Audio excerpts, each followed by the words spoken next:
இடம்பொருள் நேயர்களுக்கு வணக்கம். ஸோ இன்னைக்கு பார்த்தீங்க அப்படின்னா இப்போ மகாநதி சீரியலை பொறுத்த வரைக்கும் இந்த சீரியலில் கங்கா அண்ட் காவேரி இவங்க ரெண்டு பேருக்குமே இன்டென்ஷன் சொல்லுவாங்களா, அதாவது எண்ணங்கள் நல்ல எண்ணங்களாக தான் இருக்குது.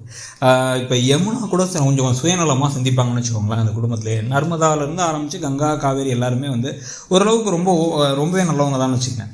ஸோ இப்போ இதில் பார்த்தீங்க அப்படின்னா கங்காவுக்கு இருக்கக்கூடிய பிரச்சனை என்னங்கிறத நம்ம பல தடவை சொல்கிறோம். என்னென்னா, நான் தான் மூத்த பொண்ணு, நான் தான் வீட்டுக்கு எல்லாம் செய்யணும், காவேரி செய்கிறாங்கும் போது நான் அப்புறம் அக்காவா எதுக்கு இருக்கேன் அப்படிங்கிற ஒரு ஆதங்கமும் எரிச்சலும் தான் பல வகைகளில் வெளிப்பட ஆரம்பிக்குது.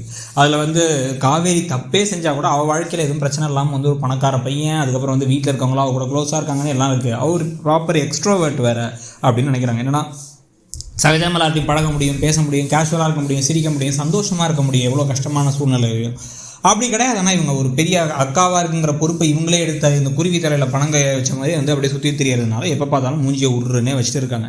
இல்லை நாளைக்கும் அவங்களுடைய கனவுகளுக்கு ஒரு ஆப்பு வைக்கிற மாதிரி விஷயத்த காவேரி தெரியாமலே பண்ணிட போகிறாங்க. நம்ம வீட்டுக்கு நம்ம எதையோ வாங்கி கொடுக்குறோம், நம்மளால் முடிஞ்சு நம்ம பணத்தை சம்பாதிச்சு சேர்த்து ஃபஸ்ட் டைமாக வாங்கி கொடுக்குறோன்னு ஒரு கட்டில் ஆர்டர் பண்ணால் அதை விட பெரிய கட்டில் கொண்டு இப்போ காவேரி இறக்க போகிறாங்க.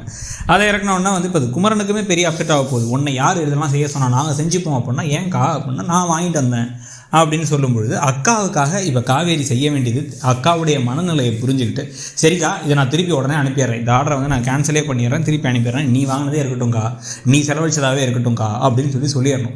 அதுக்கும் கண்டிப்பாக கங்கா கொஞ்சம் நீ ஒன்றும் எனக்கு பிச்சை போட வேணாம் அப்படின்னு பேசுறதுக்கான வாய்ப்புகள் இருக்குது.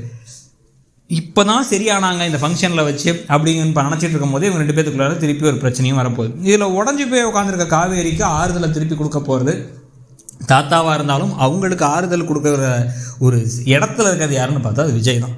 விடு, உங்கள் அக்காவை நான் புரிஞ்சுப்பாங்க, என்ன ஒன்று அவங்க அக்கா ஏன் கோவப்படுறாங்க, ஏதோ அவங்க செய்யணும்னு ஆசைப்பட்டிருப்பாங்க, அவ்வளோதானே, நீ விடு, அவங்க செய்யணும்னு விட்டுரு. இனிமேல் எல்லாத்தையும் ஒரு விஷயம் வேணும்னா அவங்க செய்யட்டும், அவங்களும் கொஞ்சம் கொஞ்சமாக வளர்ந்துட்டு வராங்க.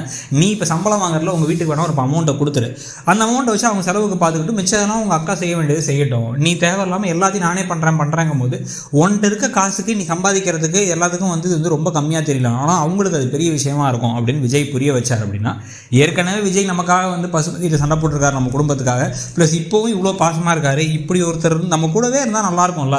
ஏன் இது 7 மாதம் மட்டும் 8 மாதம் மட்டும் இருக்குது, நமக்கு எப்படி இருந்தாலும் இவரை பிடிச்சிருக்கு, அவருக்கு நம்மளை பிடிச்சிருக்கோன்னு ஒரு டவுட் இருக்குது அப்படிங்கிறதுல இப்போ காவேரி வாயை திறந்தே கேட்டலாம். என்னென்னா உங்களுக்கு என்ன எதுவும் பிடிச்சிருக்கா, நீங்கள் ஏன் இவ்வளோ பாசமாக இருக்கீங்க, இது சும்மா ஒரு நடிப்புக்காக இந்த 8 மாதத்துக்காகவா, இல்லை என் மேலே நிஜமாக உங்களுக்கு அன்பு இருக்கா அப்படின்னா அவர் என்ன சொல்கிறாருங்க அதை பார்க்கலாம். அன்பு இருக்கான்னு கேட்கலாமா, இல்லை காதல் இருக்கான்னு கேட்கலாமா, எதை கேட்க போகிறாங்க காவேரி? இல்லை கேட்காம இதை மனசுக்குள்ளே வச்சுட்டே இருந்தாங்கன்னா நாளைக்கு இவங்க தலையிலே தான் அது பெரிய டமாலம்னு ரெடியாக விழப்போகுது. உங்களுக்கு என்ன தோணுதுங்கிறத சொல்லுங்கள். தேங்க்யூ. இடம்பொருள் நேயர்களுக்கு வணக்கம். ஸோ இன்னைக்கு பார்த்தீங்க அப்படின்னா இப்போ மகாநதி சீரியலை பொறுத்த வரைக்கும் இந்த சீரியலில் கங்கா அண்ட் காவேரி இவங்க ரெண்டு பேருக்குமே இன்டென்ஷன் சொல்லுவாங்களா, அதாவது எண்ணங்கள்